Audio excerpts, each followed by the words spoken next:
Pernah nggak sih kamu udah siap-siap liburan, malah kejebak di bandara karena pesawatnya di-delay atau lebih parah lagi dibatalin? Pasti kesel banget kan? Nah sebenarnya, di balik layar kekesalan kita itu ada semacam perang digital yang lagi terjadi di ruang kontrol. Yuk kita coba ngintip sedikit, gimana sih teknologi canggih ini bisa jadi jagoan yang diam-diam membereskan semua kekacauan jadwal penerbangan dalam sekejap mata? Coba deh bayangin skenarionya. Ada satu pesawat, cuma satu, yang tiba-tiba harus masuk bengkel darurat. Kedengarannya sepele ya? Oh jangan salah. Ini bukan cuma masalah satu penerbangan aja. Ini tuh kayak pemicu ledakan. Satu masalah ini bisa langsung bikin efek domino yang, ngerambet kemana-mana dan bisa melumpuhkan ratusan jadwal lain di seluruh jaringan maskapai. Nah, sekarang coba posisikan diri kamu jadi analis di pusat kendali operasinya.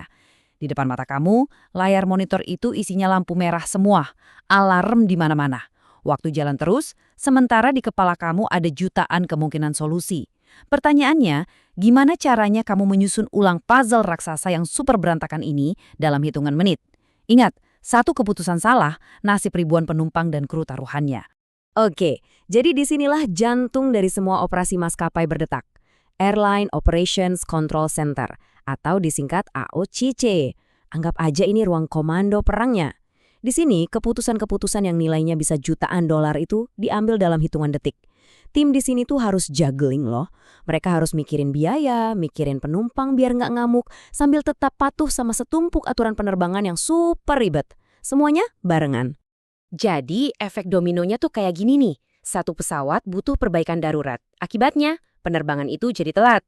Nah, keterlambatan ini langsung menjalar, karena pesawat yang sama atau kru yang sama harusnya udah terbang lagi buat jadwal berikutnya.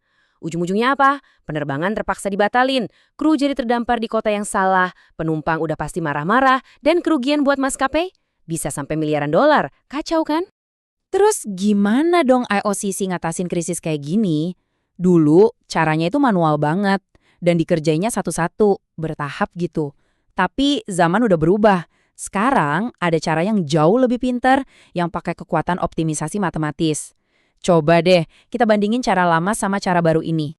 Nah, cara lama itu ibaratnya kayak nyelesain dua puzzle yang beda. Beresin dulu jadwal pesawatnya, udah kelar, baru pusing mikirin jadwal krunya.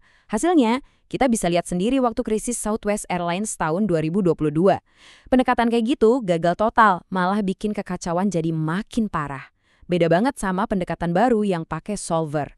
Anggap aja solver ini otak superkomputer. Dia mikirin pesawat dan kru secara bersamaan. Jadi, jutaan kemungkinan solusi itu dianalisis semua untuk nemuin yang paling oke. Dan itu dilakukan dalam hitungan detik, bukan jam.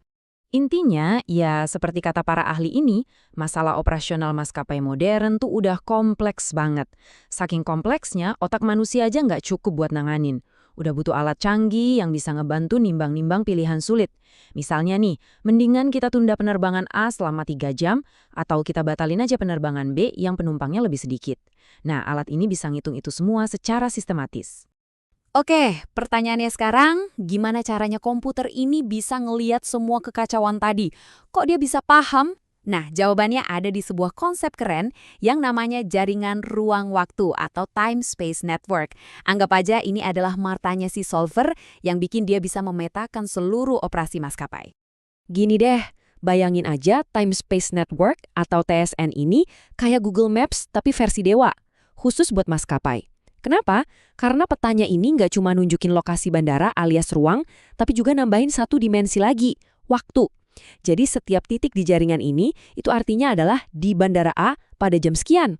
Dengan peta multidimensi ini, si solver bisa melacak pergerakan setiap pesawat dan kru dengan sangat-sangat presisi. Prosesnya sendiri sebenarnya logis banget, cuma 3 langkah. Pertama, si solver memasukkan data semua asetnya, pesawat, kru, penerbangan, ke dalam peta TSN tadi. Kedua, dia menambahkan semua aturan mainnya. Ini penting banget, mulai dari batas jam kerja kru, jadwal maintenance pesawat, kapasitas bandara, sampai biaya kalau ada delay atau pembatalan. Nah, terakhir, setelah semua data dan aturan masuk, dia langsung mencari jalur pemulihan yang biayanya paling murah, tapi tetap patuh sama semua aturan. Keren kan? Teorinya sih kedengeran canggih banget ya. Tapi pertanyaannya, seberapa cepat dan seberapa jago sih sistem ini di dunia nyata? Nah, biar nggak cuma omong doang, kita lihat langsung studi kasusnya. Jadi, tantangannya begini. Ada gangguan besar dan mereka harus memulihkan jadwal yang super padat, melibatkan 470 penerbangan. 470! Ini jenis masalah yang kalau dikasih ke tim analis manusia, bisa bikin mereka pusing 7 keliling dan lembur berhari-hari. Tapi buat si solver, ini cuma teka-teki yang nunggu buat dipecahkan. Dan hasilnya benar-benar di luar nalar. Menurut sebuah penelitian, solver canggih ini bisa nemuin solusi yang solid buat masalah 470 penerbangan tadi cuma dalam waktu kurang dari 1 menit. Ya, kamu nggak salah dengar. Kurang dari 60 detik. Gila kan? Oke, mungkin kamu mikir cepet sih cepet, tapi solusinya asal-asalan kali. Eits, tunggu dulu. Akurasinya itu mencapai 99,5% dari solusi paling optimal yang bisa dicapai secara matematis. Jadi ini bukan cuma cepat, tapi juga super presisi. Inilah kombinasi maut antara kecepatan kilat dan ketepatan tingkat tinggi yang benar-benar mengubah permainan. Terus, apa artinya semua ini buat masa depan dunia penerbangan? Jelas, teknologi ini bukan cuma sekedar pemadam kebakaran yang dipanggil pas ada masalah aja. Ini tuh fondasi untuk membangun sistem penerbangan yang jauh lebih cerdas dan yang pasti lebih tahan banting. Jadi, kenapa sih ini penting banget? Pertama, buat maskapai, ini artinya mereka bisa pulih lebih cepat dari masalah dan pastinya hemat biaya besar. Kedua, buat tim di ruang kontrol, ini kayak punya asisten super jenius yang nggak pernah capek. Dan yang paling penting buat kita, para penumpang, ini artinya lebih sedikit drama di bandara, lebih sedikit pembatalan, dan perjalanan yang harapannya jauh lebih mulus dan bisa diandalkan. Nah, ini membawa kita ke pertanyaan terakhir yang bikin penasaran. Kalau komputer udah bisa beresin puzzle serumit ini, terus tantangan besar berikutnya apa dong buat maskapai? Mungkin mengoptimalkan pemakaian bahan bakar secara real time di udara, atau yang lebih gila lagi, memprediksi gangguan bahkan sebelum itu terjadi. Yang jelas, satu hal pasti, masa depan industri penerbangan saat ini sedang ditulis ulang, baris demi baris, oleh kode komputer.